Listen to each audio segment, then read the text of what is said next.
Hola y bienvenidos a Blue Monkey Languages. En esta clase vamos a ver cómo es el abecedario en lenguaje de señas. Empecemos.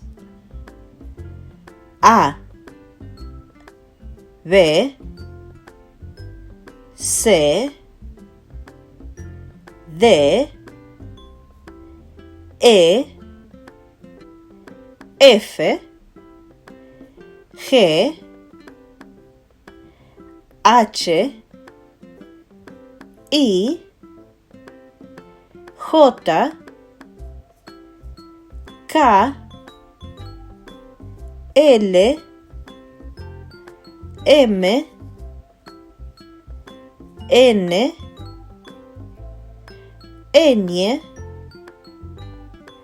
O, P, Q, R, S, T, U, V, W, X, Y, Z. Muy bien.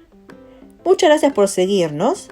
Recuerden descargar el link para la clase y si desean contribuir al crecimiento de este canal, lo pueden hacer por medio de Patreon, donde pueden encontrar el link debajo de este video.